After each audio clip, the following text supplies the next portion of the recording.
Pada suatu masa di gurun tandus Jazirah Arab, di mana langit terbentang luas tanpa batas dan malam-malam dipenuhi oleh bintang-bintang yang bersinar cemerlang, duduklah seorang utusan Allah yang mulia, Rasulullah Muhammad bin Abdullah.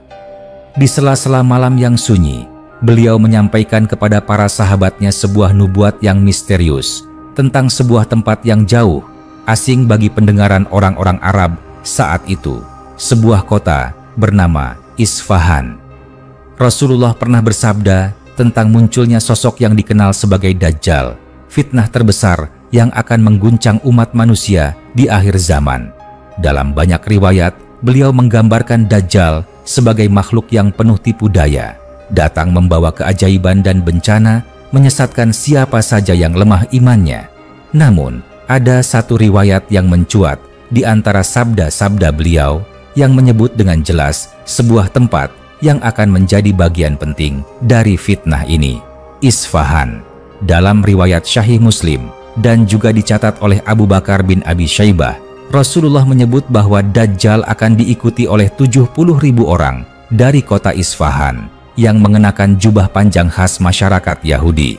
Angka ini bukan hanya simbolis, melainkan isyarat yang kuat bahwa Isfahan, sebuah kota kuno di wilayah Persia, akan memainkan peran sentral dalam kemunculan Dajjal. Isfahan sendiri adalah kota yang kaya akan sejarah dan budaya, berdiri megah di tengah dataran tinggi Iran Tengah. Kota ini sudah lama dikenal sebagai pusat peradaban, tempat berkumpulnya para ilmuwan, seniman, dan pedagang sejak abad-abad awal Masehi. Bangunan-bangunan berarsitektur indah menghiasi kota ini, mulai dari masjid berkubah biru, jembatan-jembatan batu yang melintasi sungai Zayande, hingga pasar-pasar tua yang menjual sutra dan rempah dari timur. Namun, di balik keindahannya, nubuat Nabi Muhammad mengandung peringatan yang mendalam. Beliau tidak menyebut kota itu dalam konteks kebesaran atau keindahan, melainkan dalam konteks kegelapan dan pengikut kesesatan. Sebuah kota yang akan menjadi sumber kekuatan bagi fitnah terbesar umat manusia. Para ulama pun sejak dahulu berusaha menafsirkan makna di balik penyebutan Isfahan ini. Apakah itu menunjukkan kekuatan politik atau keagamaan yang berkembang di sana?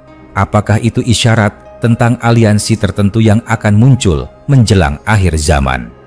Dalam pemahaman beberapa ulama, seperti Imam Al-Nawawi, penyebutan Isfahan tidak bisa dilepaskan dari keberadaan komunitas Yahudi besar yang dahulu bermukim di kota tersebut. Mereka memiliki pengaruh yang signifikan di berbagai bidang, dari perdagangan hingga ilmu pengetahuan. Ada yang menafsirkan bahwa Dajjal akan memanfaatkan pengaruh dan kekuatan mereka dalam menyebarkan fitnahnya. Yang lain percaya bahwa penyebutan ini bersifat simbolis, mengisyaratkan bahwa pusat kekuatan Dajjal akan lahir dari tempat-tempat yang sebelumnya memiliki sejarah panjang dalam perlawanan terhadap para nabi.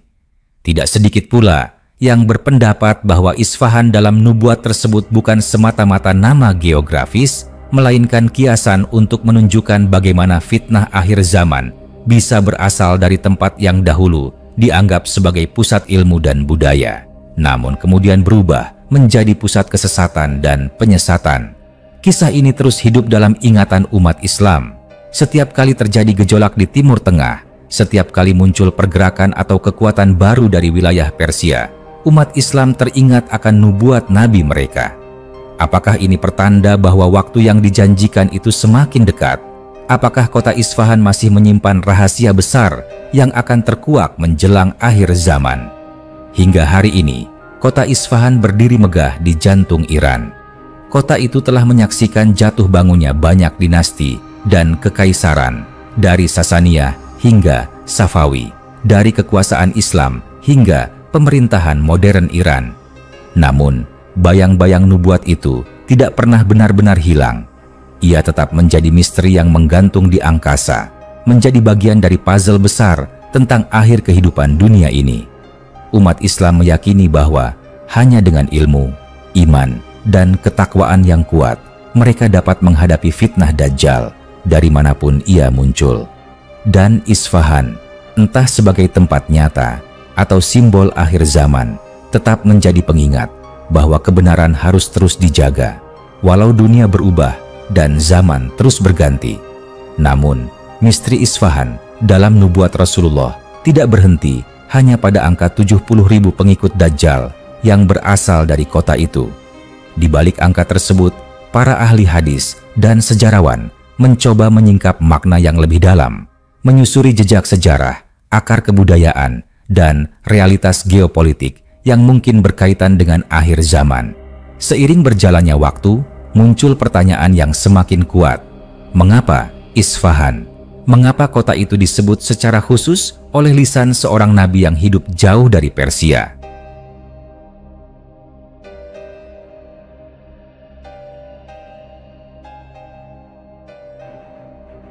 Isfahan sejak awal merupakan kota dengan kekuatan tersendiri. Pada masa pra-Islam, ia adalah pusat spiritual dan administratif dari Kekaisaran Sasaniyah. Setelah penaklukan Islam, kota ini menjadi salah satu pusat penting dakwah dan ilmu pengetahuan Islam di timur. Namun, komunitas Yahudi di Isfahan tetap bertahan dalam jumlah besar selama berabad-abad. Bahkan, sampai abad ke-20, kota ini dikenal sebagai rumah bagi populasi Yahudi terbesar di Iran. Disinilah sebagian ulama melihat titik sambung dengan nubuat Nabi Muhammad tentang pengikut Dajjal dari kalangan Yahudi Isfahan. Rasulullah tidak menyebutkan secara sembarangan atau tanpa hikmah. Setiap sabda beliau syarat makna. Dalam salah satu riwayat disebutkan bahwa para pengikut Dajjal bukan hanya terdiri dari kaum yang tidak beriman, namun juga dari kalangan yang memiliki kepandaian, ilmu, dan pengaruh. Hal ini sesuai dengan gambaran banyak ulama bahwa para pengikut Dajjal bukan orang-orang biasa, melainkan orang-orang yang memiliki kapasitas besar, namun memilih jalan kebatilan. Riwayat yang menyebutkan jubah panjang, atau dalam bahasa Arab disebut sebagai tayalisa, juga membuka pintu tafsir mendalam. Pakaian ini adalah khas dari komunitas Yahudi Persia, sebuah isyarat kuat bahwa identitas budaya dan spiritual mereka akan berperan dalam dinamika akhir zaman. Dajjal dengan segala tipu dayanya tidak hanya menggunakan kekuatan fisik, namun juga propaganda, simbol, dan pengaruh budaya untuk menguasai hati dan pikiran manusia. Isfahan dalam konteks ini bukan sekadar titik di peta, melainkan representasi dari tempat yang dahulu penuh cahaya ilmu, namun bisa berubah menjadi pusat kegelapan jika ilmu itu diselewengkan.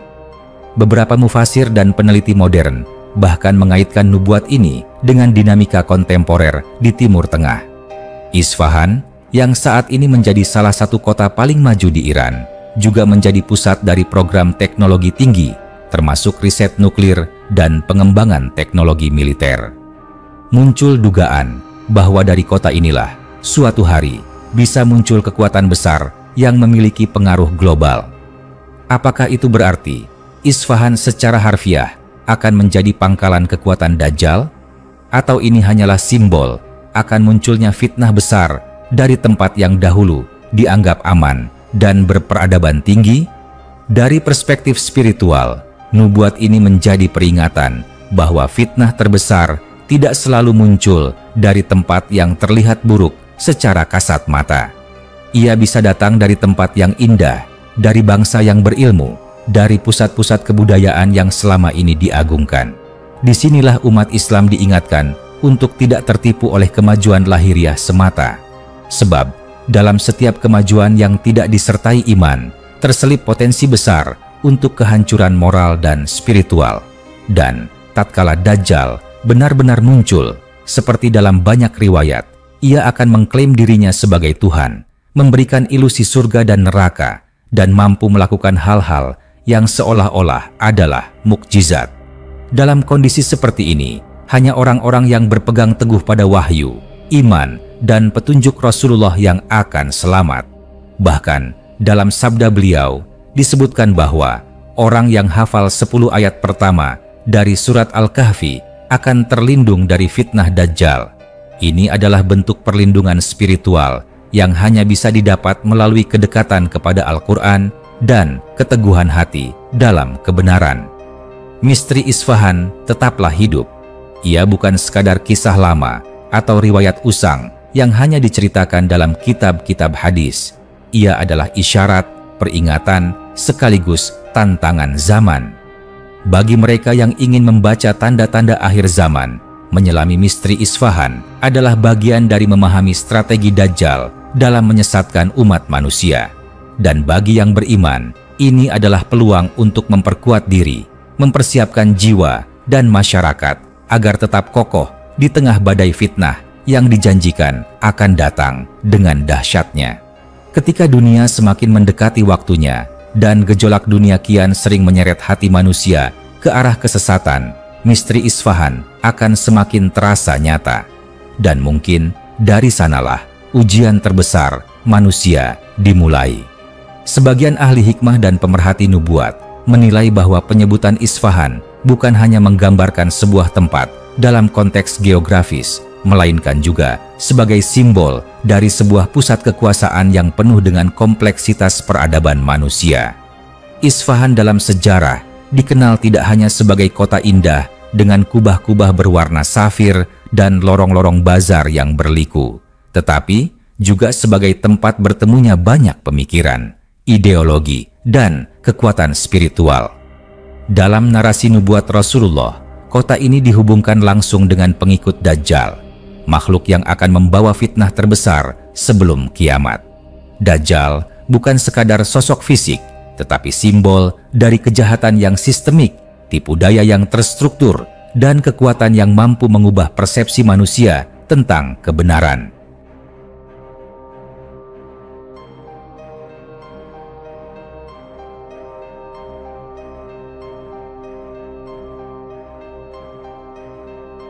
Maka, bila ia memiliki basis pengikut dari Isfahan, besar kemungkinan tempat ini akan menjadi salah satu pusat penyebaran ideologi Dajjal, yakni ideologi yang membelokkan manusia dari kebenaran ilahi ke arah kemusyrikan modern, materialisme, dan penyembahan terhadap makhluk.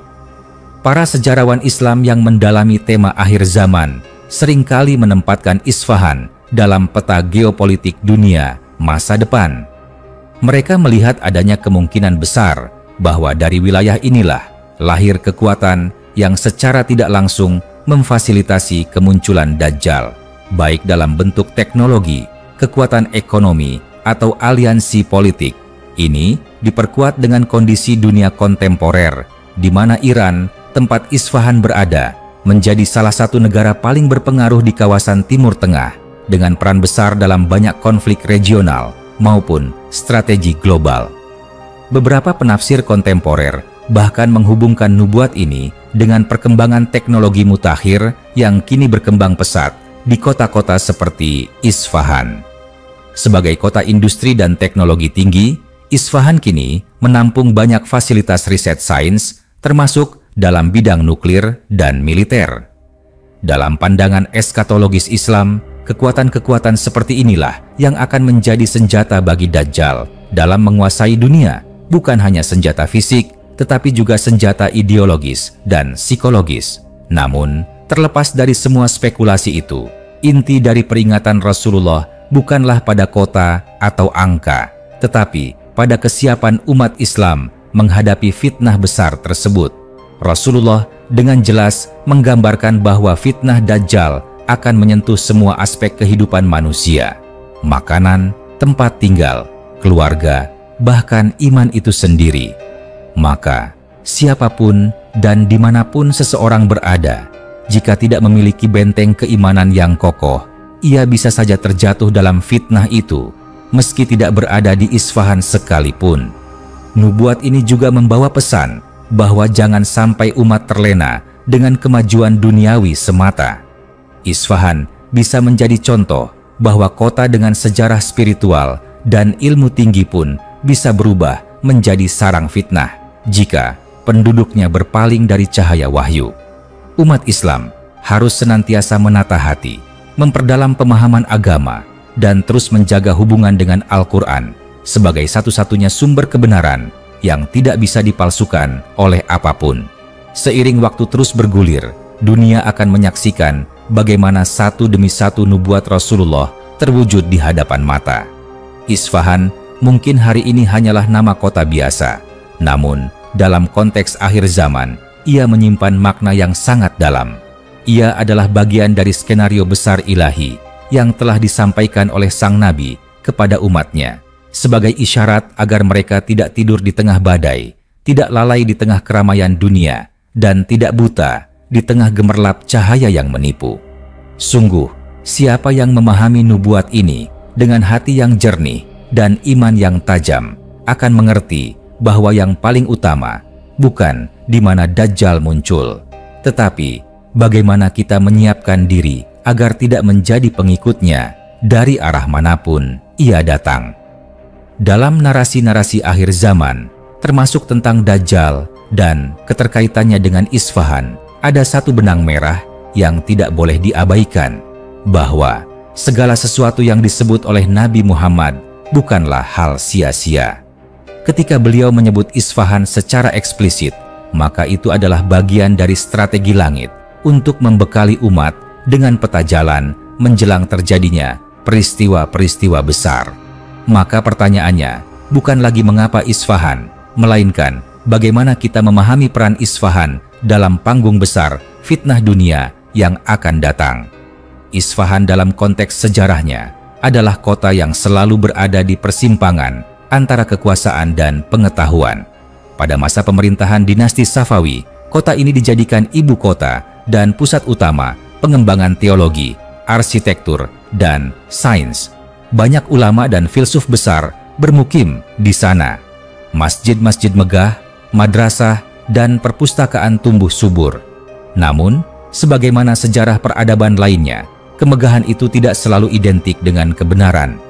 Ketika cahaya wahyu tidak lagi menjadi pusat orientasi masyarakat, maka kota secanggih apapun bisa menjadi ladang kesesatan.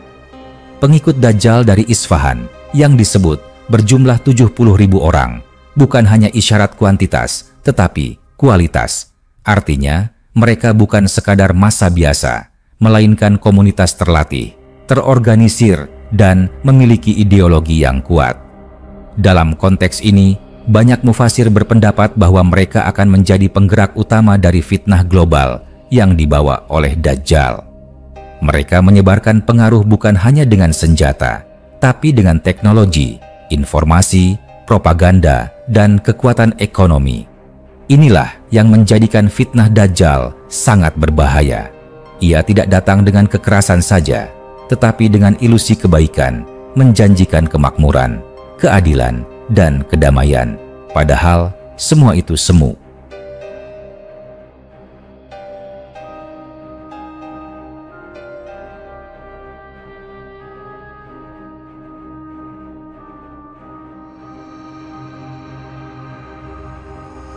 Ulama besar seperti Ibnu Hajar al-Asqalani dan Imam Al-Qurtubi menyebut bahwa Dajjal akan menggunakan berbagai simbol dan sistem untuk menipu umat manusia. Ia akan membuat manusia menyangka bahwa ia adalah pembawa solusi, padahal ia adalah sumber kehancuran.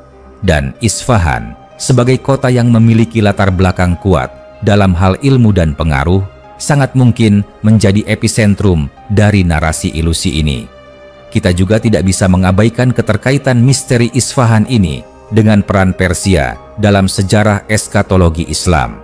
Dalam beberapa riwayat, Dajjal disebutkan akan muncul dari wilayah antara Syam dan Irak, tetapi gerakan dan penyebarannya sangat luas.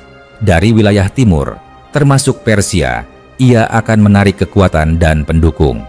Tidak menutup kemungkinan bahwa struktur-struktur kekuasaan modern, baik secara politik, ekonomi, maupun militer, akan menjadi jalan bagi berkembangnya pengaruh Dajjal. Dan jika Isfahan menjadi pusat dari salah satu sistem itu, maka kebenaran nubuat Rasulullah terbukti di hadapan mata. Namun, di balik semua kengerian itu, Rasulullah tidak pernah meninggalkan umatnya tanpa pelindung. Beliau tidak hanya menyebutkan fitnah, tapi juga memberi solusi. Rasulullah bersabda bahwa siapapun yang membaca 10 ayat pertama dari surat Al-Kahfi akan terlindung dari fitnah Dajjal. Ini bukan hanya tentang hafalan, tapi internalisasi makna.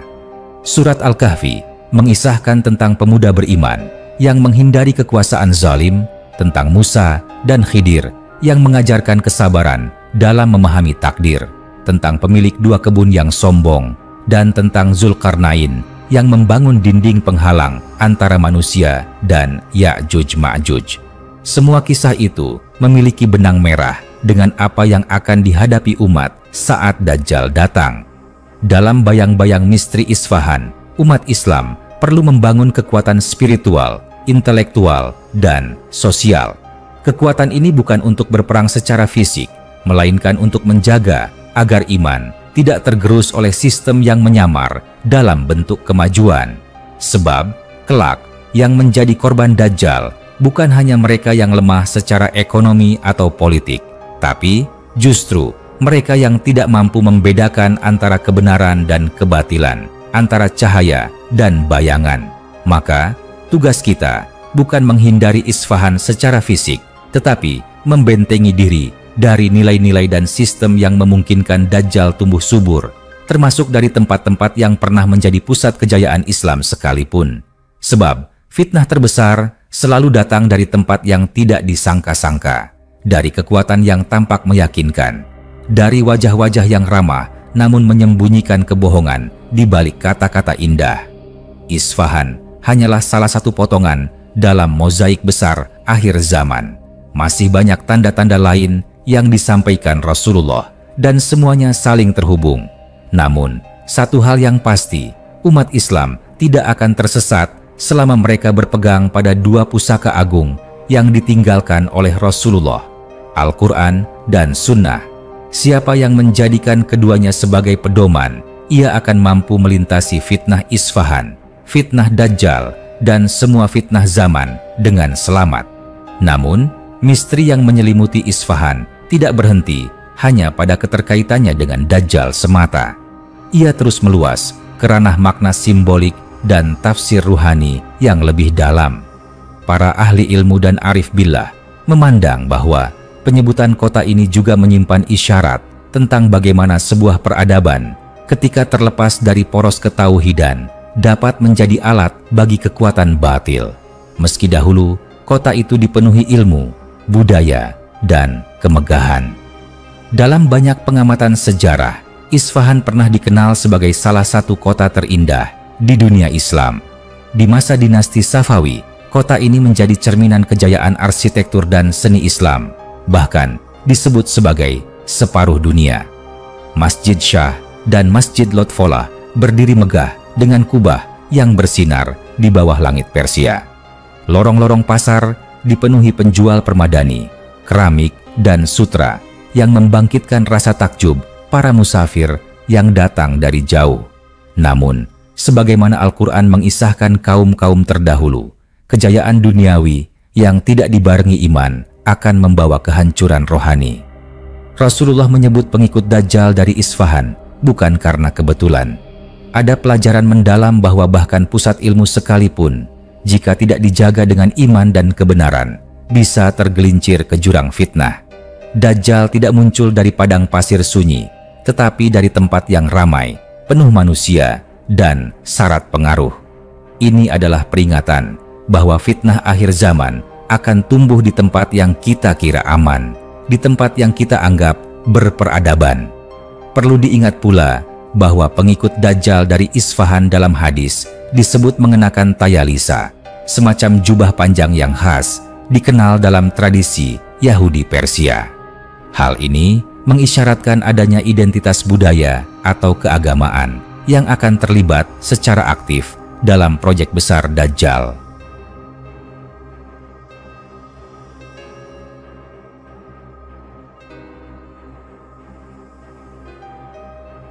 Dalam kerangka ini, peringatan Rasulullah semakin terasa mendesak. Jangan sampai kita hanya melihat simbol, tapi melupakan substansi. Jangan sampai kita terpesona oleh kemajuan teknologi, sains, dan estetika, lalu tertidur dalam pelukan sistem yang perlahan menjauhkan umat dari tauhid dan wahyu. Di sisi lain, para sufi dan ulama hakikat juga menyoroti aspek ruhani dari penyebutan Isfahan. Mereka memandang bahwa kota itu sebagai simbol peradaban mencerminkan potensi manusia untuk mendaki puncak keilmuan dan keindahan. Namun, jika tidak dikendalikan oleh jiwa yang tunduk pada Tuhan, justru akan menjadi kendaraan bagi nafsu, ego, dan kekuasaan batil.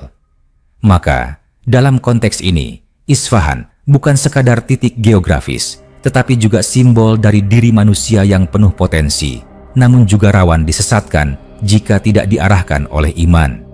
Fitnah Dajjal tidak datang seperti monster dari kegelapan. Ia datang dengan wajah yang meyakinkan, dengan sistem yang tampaknya adil, dengan janji-janji kemakmuran, dengan inovasi teknologi yang mengagumkan.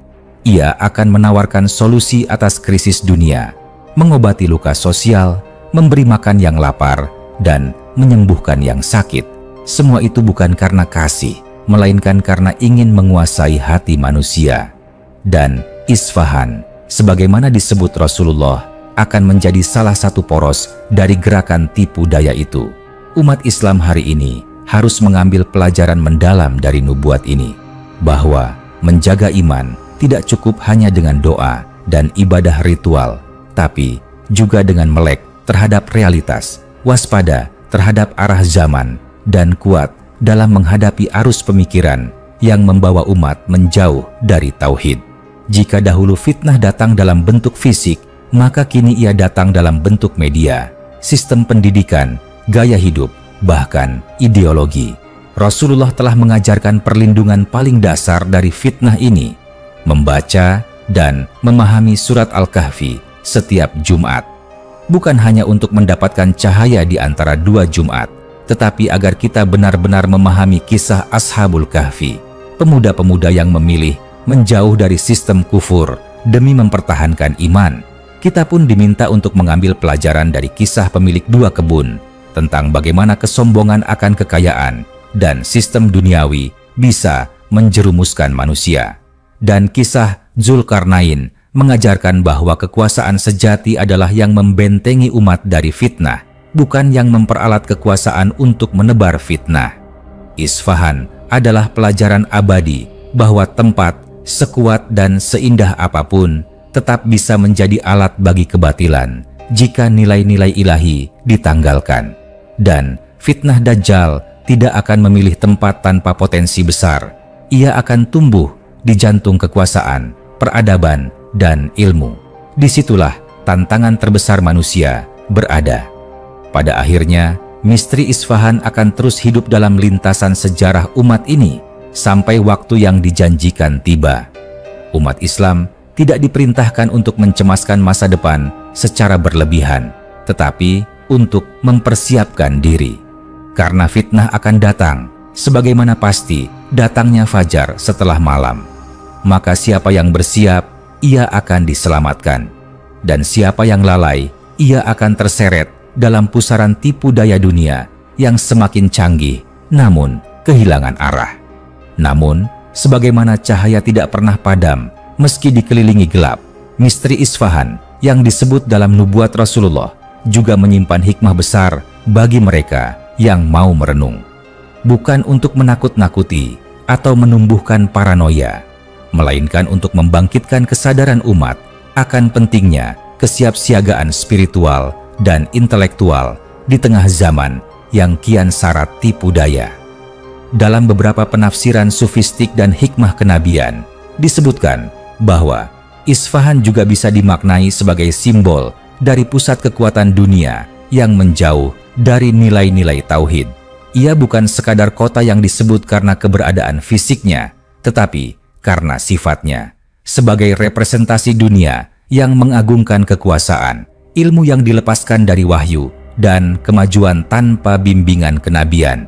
Maka, ketika Rasulullah menyebut bahwa dari kota ini akan muncul 70.000 pengikut Dajjal, beliau tengah memberi peringatan bahwa akan ada kekuatan besar yang tampak memukau dari luar, tetapi hakikatnya menjauhkan manusia dari Sang Pencipta. Kita harus sadar bahwa angka 70.000 dalam konteks bahasa Arab klasik bukan sekadar jumlah matematis. Ia mencerminkan jumlah besar yang terorganisir, yang menjadi representasi dari sebuah gerakan atau kekuatan. Bila pengikut Dajjal dari Isfahan begitu banyak, maka bisa dipahami bahwa mereka bukan gerombolan liar, tetapi kelompok sistematis yang membawa ideologi dan misi global. Ini adalah ciri khas fitnah akhir zaman. Tidak muncul dari kekacauan acak, tetapi dari sistem dan struktur yang tampak kokoh dan profesional. Isfahan dalam kenyataan masa kini pun menunjukkan sinyal yang selaras dengan nubuat ini. Kota tersebut tidak hanya menjadi pusat budaya dan sejarah, tetapi juga pusat penelitian sains dan teknologi Iran modern.